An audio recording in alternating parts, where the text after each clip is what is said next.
For humanities discipline, we put a lot of emphasis on writing because writing is a very important way for people, for students to express their ideas as well as their understanding of the subject knowledge.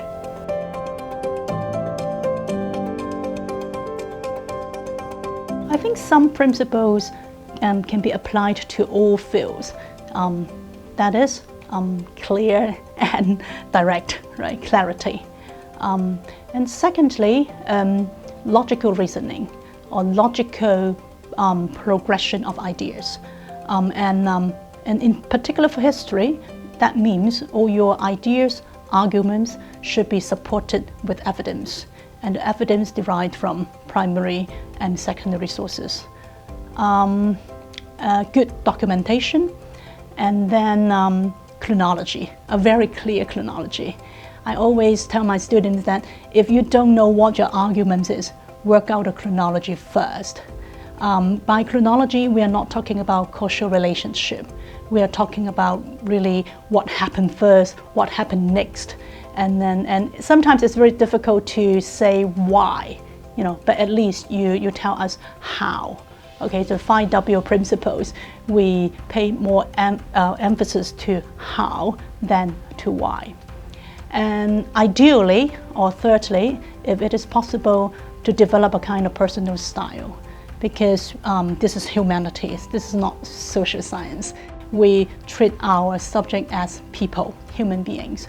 So our writing should also involve imagination, emotion, as long as you provide enough or adequately good evidence for that.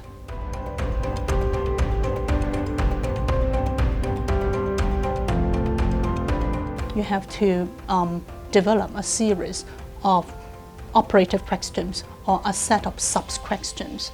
And then you have to answer these questions by identifying different source materials and read them. So we, as historians, we spend a lot of time on reading source materials. And sometimes we enjoy reading the source materials because this is part of our research.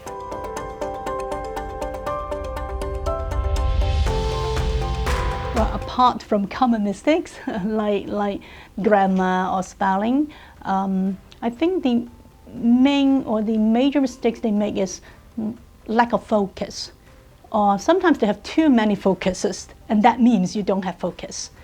You don't have focus means that you don't know what question you're really asking, right? I think this is a very common problem among our students, not only undergraduates, but also postgraduate students.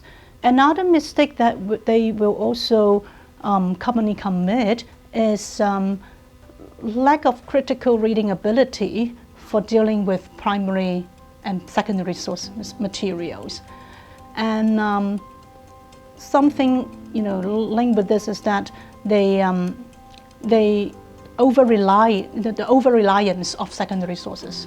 So and they don't know, although there are so many researchers on one particular topic, but then you have to differentiate which are better, which are worse, which are more reliable. But this is really hard. It takes time.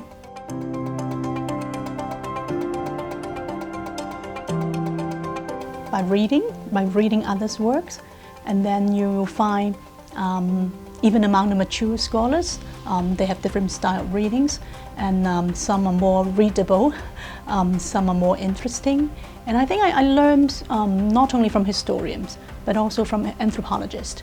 And there are a number of writers that I like very much.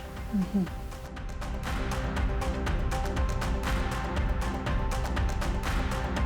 Students usually do not know to whom they are writing right, during their undergraduate years, because they thought that they are submitting a homework to the teacher.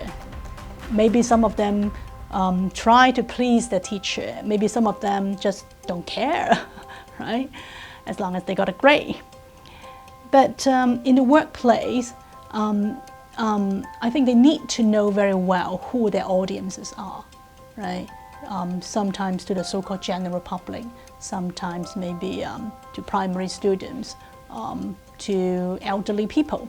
So a very clear sense of audience, I think, is again a very must item for people to address when they write in their workplace.